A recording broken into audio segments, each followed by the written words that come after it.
Hola, ¿qué tal? Muy buenos días. Muchísimas gracias por acompañarnos en una transmisión de alcalorpolitico.tv. Esta mañana nos acompaña aquí en el estudio el candidato de la coalición PAN-PRD a la gubernatura del estado, Miguel Ángel Yunes Linares, con quien vamos a platicar acerca de la campaña, a quien vamos a hacer algunos cuestionamientos que la gente ya nos ha hecho llegar con anticipación. Y bueno, pues le damos la más cordial bienvenida, psicólogo. Muchísimas gracias por Claro, acompañarnos en este estamos para espacio. escuchar al Candidato, candidato. Muchísimas gracias, Ángeles. Gracias, Joaquín. Muchas gracias. bienvenido.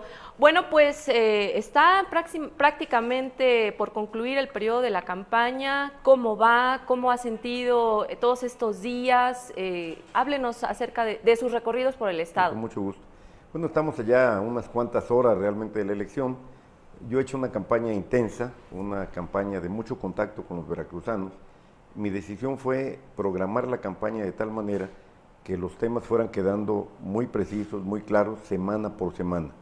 Inicié mi campaña en Coatzacoalcos, planteando algo que hoy Duarte me da la razón, planteando que era indispensable la intervención de la Gendarmería Nacional para resolver el problema de seguridad pública, la urgencia que hay en materia de seguridad en Veracruz. Inicié exactamente el 3 de abril. Toda esa semana la dedicamos a hablar de la seguridad pública, a hacer propuestas. La siguiente semana hablamos de educación aquí en Jalapa. La siguiente semana el tema fue salud. La siguiente semana fue desarrollo económico y empleo.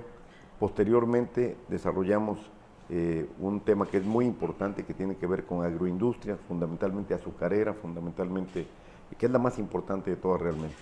Y el día de mañana en Perote voy a presentar el programa estatal para resolver un problema gravísimo en Veracruz, que es el que está en la base de todos los demás problemas, el problema de corrupción. El gobierno del estado de Veracruz está catalogado por todas las instancias oficiales y por observadores ciudadanos también como el gobierno más corrupto de México. Eso lo dice desde la Auditoría Superior de la Federación hasta los organismos ciudadanos que observan lo que pasa en Veracruz. Tenemos que resolver ese problema. La situación de crisis gravísima que se vive en Veracruz obedece en buena medida a la gravísima corrupción que ha imperado desde hace 12 años, pero particularmente en el gobierno de Duarte.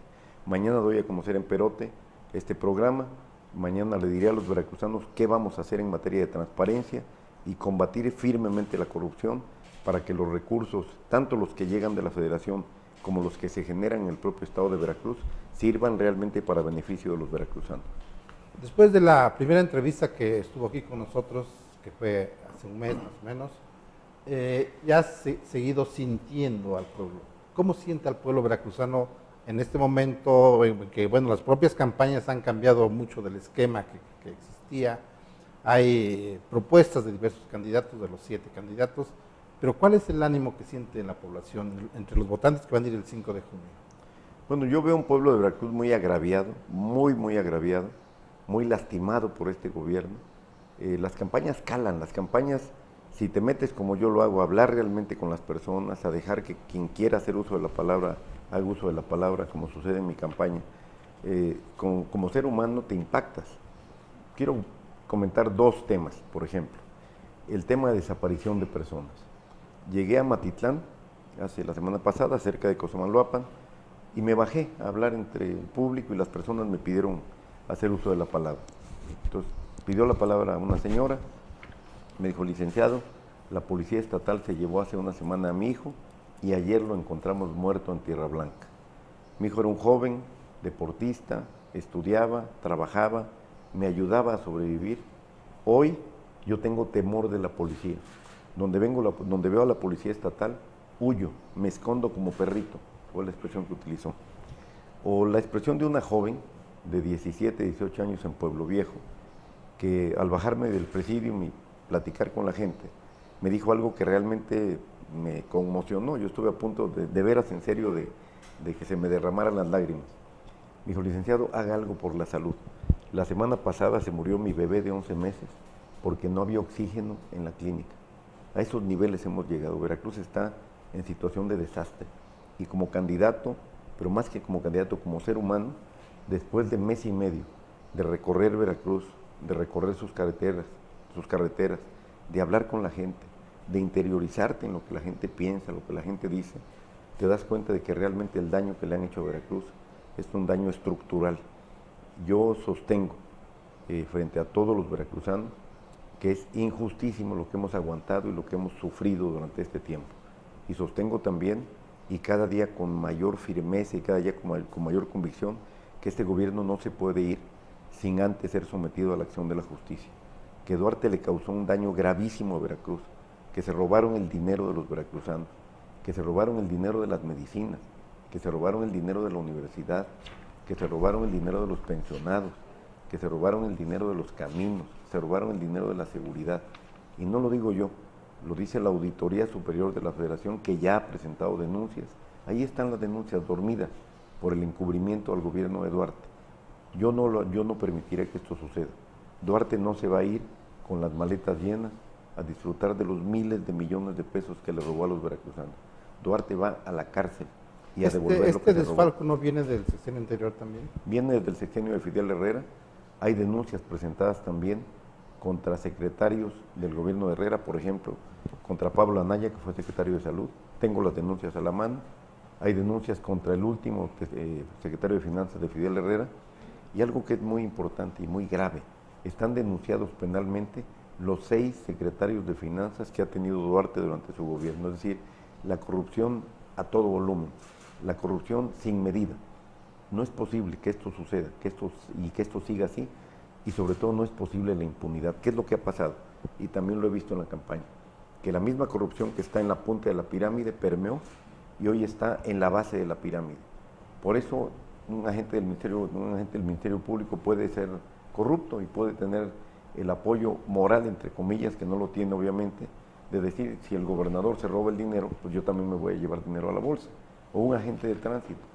Yo pregunto, ¿qué sanción hubo para el secretario de Seguridad Pública después de desaparecer a 5 jóvenes en Tierra Blanca y entregarlos a la delincuencia organizada? ¿Por qué no sancionaron a Arturo Bermúdez, siquiera pidiéndole el cargo, siquiera retirándolo del cargo? No solo no lo sancionaron, tuvieron la desfachatez de darle un diploma y de dárselo precisamente en la cuenca del Papaloapan, donde la policía de él y de Duarte desapareció a 5 jóvenes. Esos son los niveles de destrucción moral de Veracruz. Más allá de la destrucción material, que es gravísima, ha habido una pérdida total de valores, de principios en este gobierno que tiene que terminar.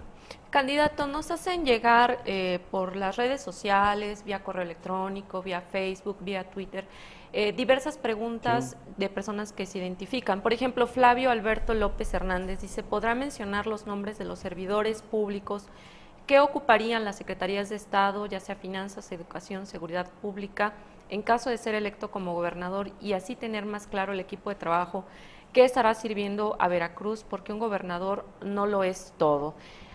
Otra pregunta más, dice Noé Rosendo Cortés Zárate, aprovechando la apertura del medio, dice, me gustaría que los candidatos a la gobernatura presentaran una iniciativa de ley en la cual todo aspirante a cargo público no solo prometa, sino que esté comprometido legal y jurídicamente a cumplir todo lo que externa durante su campaña. Sí, la primera pregunta la respondo con toda claridad. Mi compromiso con los veracruzanos es que nombraré en las secretarías y en las distintas áreas a las mejores veracruzanas y a los mejores veracruzanos. Cuando me comprometí a participar como candidato de PRD y de PAN, ni me hicieron ni hubiera aceptado ningún condicionamiento para nombrar a Juan o a Pedro. El compromiso es hacer el mejor gobierno con las mejores veracruzanas y los mejores veracruzanos. Lo único que sí tengo es definido un perfil, el del secretario de Seguridad Pública. Para secretario de Seguridad Pública voy a pedirle al secretario de la Defensa que me sugiera 2, 3, 4 nombres, de entre los cuales yo pueda seleccionar al que considere mejor, de tal forma que podamos coordinar muy bien la tarea del Ejército, de la Marina, de la Policía Federal, con la tarea de una policía estatal nueva que vamos a fundar y las policías municipales, las que existen y las que vamos a restablecer. Eso es muy importante. Segundo, la pregunta que tiene que ver mucho con la demagogia priista. El PRI ofrece todo y, por ejemplo, Duarte hace 6 años ofreció que construiría la autopista Tuxpan-Tampico, no la construyó, pusieron nada más la primera piedra. Que construiría la autopista Jalapa-Córdoba, Fueron, dieron el banderazo, no la construyó. Que construiría la autopista a los Tuxtlas, no la construyó. Que crearía 100,000 empleos mensuales y estamos perdiendo 1,000 empleos mensuales. Que actuaría con honradez y ha sido un ladrón y todo Veracruz lo sabe. Por eso la gente dice, no les creemos, fírmenlo o pónganlo en una ley. Si vemos hoy al candidato del PRI, es lo mismo, es exactamente lo mismo, ofrece 90 y tantos mil empleos, 400,000 créditos a mujeres, puras mentiras, cosas que no se pueden realizar. Por eso lo que yo he propuesto en campaña son cosas concretas, cosas factibles, cosas aterrizables. Cuando yo digo, por ejemplo, que en 6 meses vamos a garantizar la seguridad de los veracruzanos, es porque ya tuve la experiencia de haber manejado la policía en Veracruz y de haber hecho en 6 meses una transformación total. Por ejemplo, en el puerto de Veracruz y Boca del Río, que era la zona de mayor incidencia delictiva, había 2 policías. Creamos una sola en 6 meses y esa policía abatió la delincuencia en 47% en 6 meses. Y así lo hicimos durante el periodo en que fui secretario de gobierno y que no había secretario de Seguridad Pública, que yo era el secretario de Seguridad Pública también. Después, cuando fui subsecretario federal de Seguridad con el presidente Fox, que tuve a mi cargo los penales federales, que por cierto no se fugó el Chapo Guzmán cuando yo era subsecretario, se había fugado 4 años antes. Cuando fui subsecretario, cambié a todo el personal de todos los centros de máxima seguridad y logramos plena seguridad en los centros de máxima seguridad. Nunca tuve una fuga, nunca tuve un desorden. Entonces soy un hombre de experiencia y yo sé que me puedo comprometer a eso y me comprometo a eso. Cuando hablan de crear cientos de miles de empleos, yo no lo hago, simplemente porque sí vamos a generar condiciones para crear empleos, sí vamos a generar condiciones para que vengan más turistas y el turismo sea el impulso del desarrollo económico de Veracruz, pero nadie puede saber, y eso es una mentira, exactamente cuántos empleos se van a crear. Eso depende de las condiciones que generes, de cómo esté la economía, del precio del petróleo, depende de muchas cosas, de cómo apliques los recursos. Evidentemente vamos a generar condiciones y habrá más empleo, pero decir vamos a generar 92,000 empleos es una mentira, y es una mentira, y yo entiendo que las personas quieran una ley donde se comprometan los candidatos. Yo estaría dispuesto, yo no tengo ningún problema. Es muy complicado. Es muy complicado, O sea, por eso, un plan de gobierno, exacto. Pero lo que no es complicado es actuar con honestidad Eso sí. y decirle a las personas lo que realmente se puede hacer. Claro. Ok. También nos pregunta Alberto Vargas vía correo electrónico. Dice, ¿qué caso tiene querer ser gobernador donde ganarán un sueldo de aproximadamente 1,5 millones de pesos al año, que en 2 años de la gobernatura ganará 3 millones de pesos de sueldo y gastarse en campaña los 38 millones de pesos que le dio el OPLE? A ver, a nosotros el OPLE no nos ha dado nada. El OPLE lo que señala son topes de campaña. Creo que ahí hay una confusión. El OPLE le da a los partidos un subsidio mensual a todos por igual, pero las campañas las tenemos que pagar los candidatos. Y lo que se hace es recabar dinero, legalmente está permitido, de personas que quieren aportar de manera voluntaria, y el Comité Nacional de nuestro partido nos da una parte. No se trata aquí de una cuestión de costo-beneficio, se trata de tener el honor de gobernar a los veracruzanos y de tener la posibilidad de que este estado cambie. Nosotros no podemos seguir en la ruta en la que vamos. Veracruz está en una situación de desastre, y si este desastre continúa, va a llegar el momento en que tengamos realmente que dictar medidas de emergencia. Yo no estoy pensando en lo que voy a ganar, estoy pensando en que tendré el honor de gobernar a los veracruzanos y de contribuir a sacar a Veracruz de esta crisis terrible que estamos viviendo. Oiga, ahorita aprovechando esto de los aportes, se habla de que usted ha sido visto en un helicóptero de una familia empresarial del puerto de Veracruz, Sí. que se lo prestan, se lo aportan. Sí, he usado el helicóptero 3 veces.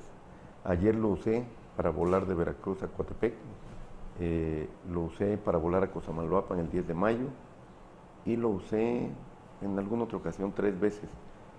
Son aportaciones de particulares a la campaña, así se declaran ante el OPLE, están permitidas por la ley. 3 veces he usado helicóptero. Ayer, por ejemplo, por una situación de emergencia, porque debido a las condiciones del tiempo no podíamos llegar a tiempo a Izhuacán y era necesario llegar cuando menos a Coatepec y de ahí ir en carretera. Pero toda mi gira, absolutamente toda, la he hecho en mi camioneta. 3 veces he usado helicóptero. La vez pasada, el 10 de mayo, porque vino Gustavo Madero a Cosamaloapan a acompañarme, y Madero tenía que regresar rápido a Veracruz, nada más iba a un evento. Oiga, preguntan también Martín Suárez vía Facebook, ¿qué propuesta tiene en materia cultural? A ver, en materia cultural me reuní ya en Jalapa, antes de iniciar la campaña, con los artistas, con los creadores de cultura más importantes en el estado, digo, no de los más importantes, pero sí gente muy conocida, y hablamos del tema de cultura. El tema de cultura habitualmente se relega de los programas de gobierno y es un tema sustantivo, es un tema fundamental. Yo recuerdo mis épocas de estudiante en Jalapa, la oferta cultural era extraordinaria. Estaba desde la Orquesta Sinfónica de Jalapa, estaba Orbis Tertius de jazz, había grupos de teatro, había teatro callejero, había obviamente música folclórica, tlenhuicani, había una oferta cultural, ballet, había ballet de todo tipo, folclórico, clásico. Recuerdo muy bien a Roberto Bravo Garzón, que era un impulsor extraordinario de la cultura, y después cuando fui funcionario del gobierno del estado, me tocó participar como secretario de gobierno con un gobernador culto, con Chirinos. Chirinos era un impulsor, realmente un conocedor de los temas culturales, un gobernador muy culto. Yo voy a darle prioridad a la cultura, porque estoy cierto de que Veracruz en primer lugar tiene una riqueza cultural enorme, extraordinaria, variada, diversa, tiene una historia sin igual, tiene una historia la más importante del país. Aquí nació, por aquí entró la hispanidad a México. Por cierto, se va a celebrar el 500 aniversario de la fundación del puerto de Veracruz y vamos a trabajar con los creadores. Lo que mata a la cultura es la burocracia. Hay que dejar la promoción cultural en manos de los artistas, en manos de los creadores, y eso fue lo que conviene con ellos. En mi gobierno habrá impulso a los creadores, y desde hoy, desde el momento en que estoy en campaña, ya lo estoy haciendo. No voy a dar el nombre, pero hay una soprano jalapeña que ha sido laureada, ha sido premiada en muchos lugares, y a la que el gobierno le ha negado la posibilidad de irse ahorita a Italia a participar en un evento, en un concurso. Yo con muchísimo gusto y convencido de que hay que hacerlo, aporté de mis recursos personales lo necesario para que se vaya. Yo espero que triunfe y será un gran honor que ella triunfe y obviamente nadie sabrá que yo lo hice. Y quiero poner un ejemplo de cómo la promoción de la cultura es importante y se puede lograr. El ejemplo de Boca del Río. En Boca del Río crearon la Filarmónica de Boca del Río, una filarmónica que ha tenido un gran éxito, pero no es solamente los conciertos de la Filarmónica, sino que los músicos de la Filarmónica dan clases 5 días a la semana durante 3 horas a 300 niños de colonias populares de Veracruz. 300 niños que hoy tienen una afición cultural, tienen una actividad cultural que los aleja de cualquier vicio, que los aleja de cualquier problema, y madres de familia que acompañan a los niños a la escuela, que integraron un coro y que hoy también están participando en actividades culturales. Es decir, el enfoque cultural del gobierno lo tenemos como ejemplo en Boca del Río. El mío será un gobierno que impulse la cultura. A mí me gusta el arte, me encanta la música, me encanta leer, me encanta la pintura, la arquitectura, la escultura, el teatro, el ballet. Y bueno, no porque a mí me guste, sino porque a los veracruzanos nos gusta, lo haré con muchísimo gusto. Claro, oiga, ahorita los aportes que da, y me llama la atención porque se tiene la imagen de que es un hombre rico, que compra, bueno, aparte de los negocios de su hijo ya mencionado en Panama Papers, las compras de departamentos, de casa en Nueva York, aquí mismo su casa en el estero de Antón Lizardo, se tiene la imagen de un hombre rico. A ver, si les parece, empezamos por Panama Papers. En ningún lado se dice que mi hijo tenga ningún negocio. Lo que se dice ahí es que mi hijo, y él mismo salió a declararlo, se entrevistó con un despacho en la Ciudad de México, no en Panamá, para crear un fideicomiso, cosa que no está prohibida por la ley, un fideicomiso que al final no se creó. ¿Por qué mi hijo iba a crear un fideicomiso? Porque había decidido irse a vivir a España. Él está casado con una señora de origen español y habían decidido hace 5 o 6 años irse a España, y la vía para que él pudiera manejar sus negocios en España era un fideicomiso, pero él jamás fue a Panamá ni tuvo que ver con Panama Papers. Y al final, y así se dice, Panama Papers no existió, no hubo ningún fideicomiso. Segundo, compra de un departamento en Nueva York, totalmente desmentido por mi hijo. Mi hijo se dedica desde hace 10 años a la promoción inmobiliaria, es decir, él promueve proyectos inmobiliarios en México y en Estados Unidos. Jamás compró ningún departamento, ni él ni nosotros. Tercero, mi hijo es empresario y me siento orgullosísimo de él. Y por si no lo saben, les quiero decir, hace 6 meses obtuvo en Florencia, en Italia, el premio al mejor franquiciatario del mundo. Es un joven que trabaja desde los 19 años, tiene 38 años de edad. Empezó con una franquicia de un restaurante japonés le empezó a ir muy bien, muy bien. Él desarrolló esa franquicia, contribuyó al desarrollo de la franquicia y compitió contra personas de todo el mundo y obtuvo un premio mundial en Florencia. Ese es mi hijo, no al que han querido dibujar como un tramposo, no, para nada. Es un joven que se esfuerza, un joven que trabaja. Pillos, los que trabajan con Duarte. Pillos, los familiares de Duarte. Sí, el suegro sí, de Duarte. La cuestión era que sí hay riqueza. Sí, no, por eso digo, pillos ellos. Pillos, el suegro de Duarte, que se quedó con 70 hectáreas de terreno de la Reserva Territorial de Coatzacoalcos. Pillos, los familiares de Duarte, que se han enriquecido. Pillo Duarte. Nosotros no. Nosotros lo que tenemos, lo tenemos a nuestro nombre. Yo vivo en el Estero y tengo mi casa. Y la casa está a nombre nuestro, de una sociedad en la cual los únicos socios somos mi esposa y yo. Y esto lo he dado a conocer, está en todas mis declaraciones. Si yo quisiera que no se supiera dónde vivo, le pongo una barda enorme a la casa. Pero cualquier persona que pase por ahí sabe que ahí vivo. ¿Por qué razón? Porque la construí con mis recursos, porque no le pedí dinero a nadie, no utilicé dinero del gobierno, porque la casa es mía. ¿No es cierto lo del desfalco al ISSSTE nacional? Esa es una de las tonterías. Como Duarte es muy burro, esa es la verdad, es muy burro, entonces se le ocurre inventar tonterías. A ver, el desfalco al ISSSTE. Yo fui 3 años director general del ISSSTE. Hice la reforma más importante que se ha hecho a un sistema de pensiones en el país y probablemente en el mundo. Salvamos al ISSSTE de la quiebra. Logramos que el ISSSTE en 3 años resolviera su problema económico. Construimos 95 hospitales y clínicas. Logramos abasto completo de medicamentos. Los créditos para vivienda pasaron de 20,000 a más de 100,000. Los créditos personales pasaron a cientos de miles. Cuando terminó mi gestión en el ISSSTE, dejé reservas técnicas por 56,000 millones de pesos. Ahí están. Pero lo del desfalco es tan absurdo como decir que Duarte es un hombre honesto. A ver, lo del desfalco parte de la base de toda una campaña de descrédito, de toda una guerra sucia que han llevado a cabo en mi contra. El ISSSTE tiene cuando menos 4 órganos de vigilancia. Una junta directiva que está integrada por trabajadores y por gobierno. Un consejo de vigilancia que está integrado por trabajadores y gobierno. Secretaría de la Función Pública, Auditoría Superior de la Federación y, por si fuera poco, un despacho de auditoría externa que es Pricewaterhouse.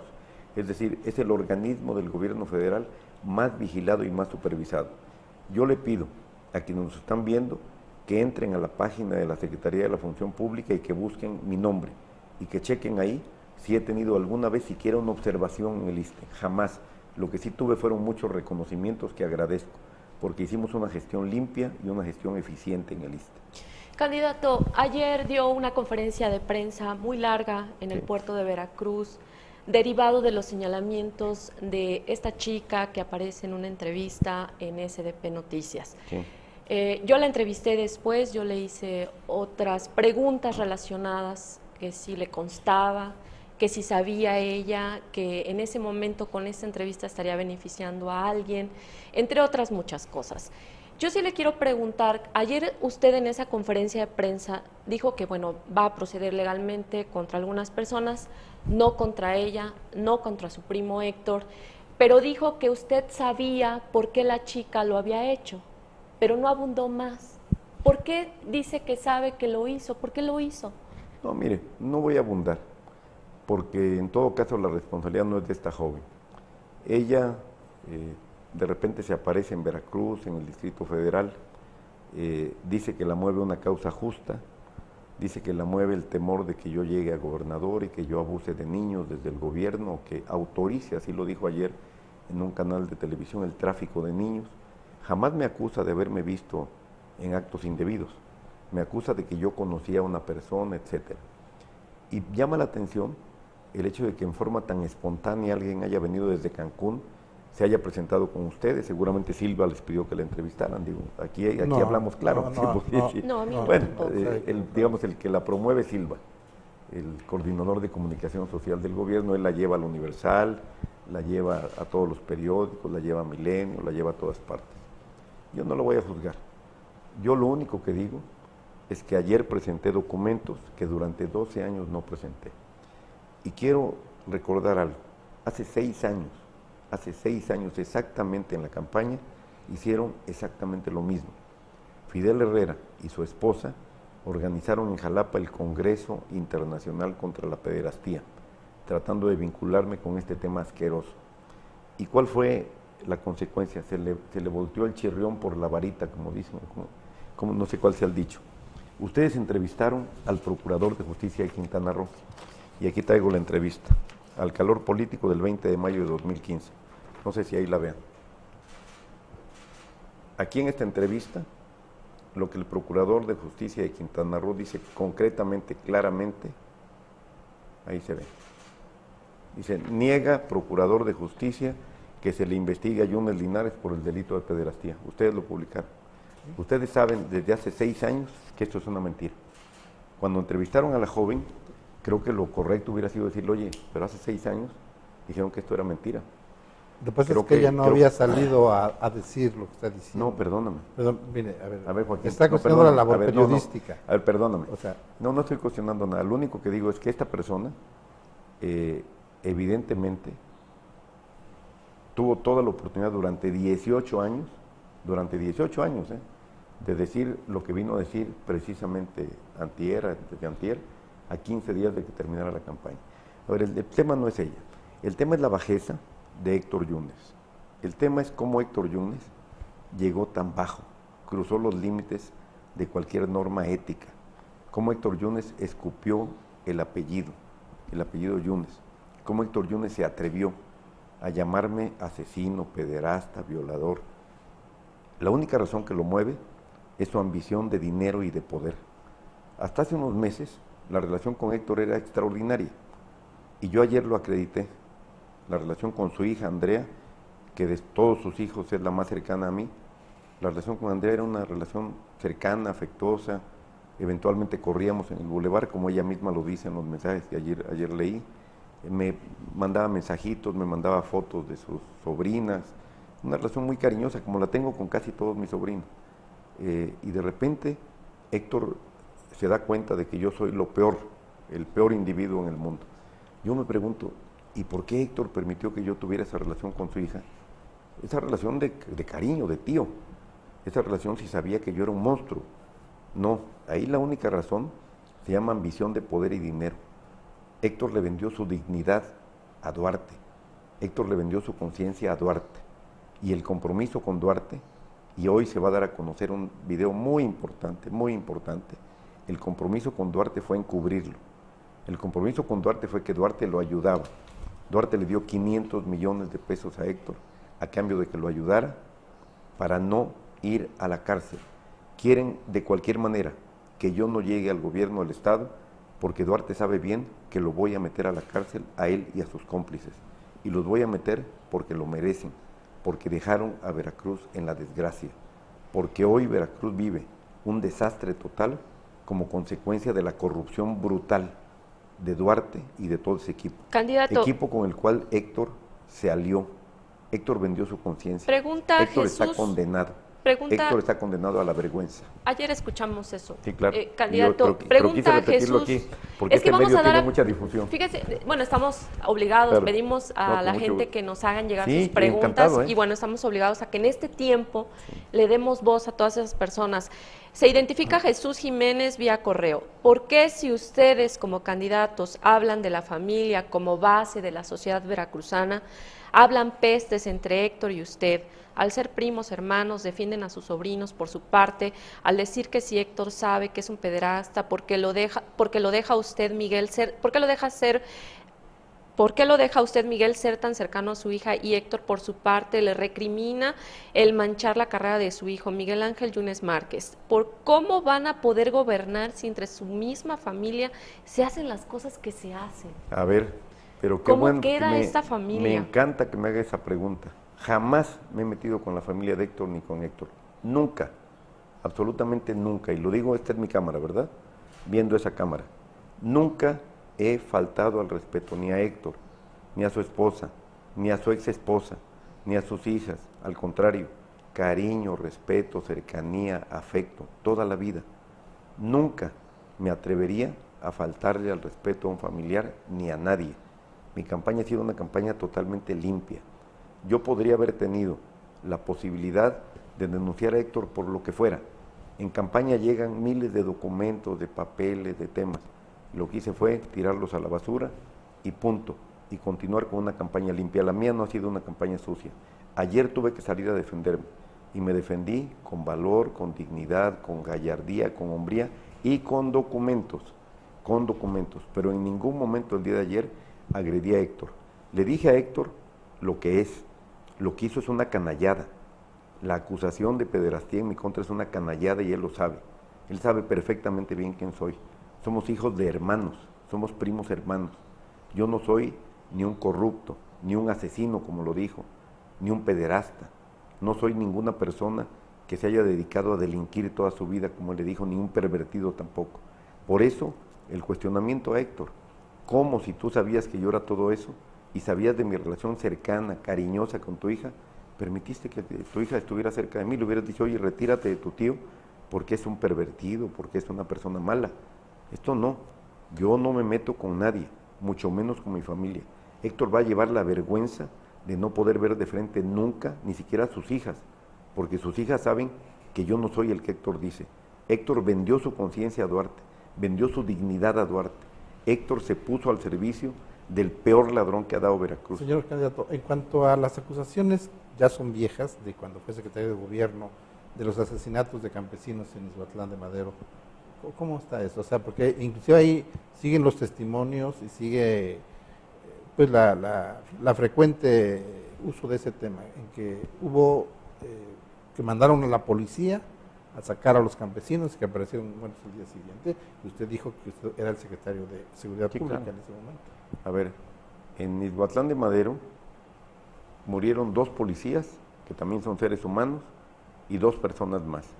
En un enfrentamiento, la policía iba cruzando un río, el río Calabozo, si no mal recuerdo, iban hacia Plan del Encinal, que había un problema agrario fuerte ahí, y al atravesar el río fueron atacados, las balas les entraron por un lado, murieron 2 policías, y los policías repelieron la agresión y murieron 2 personas.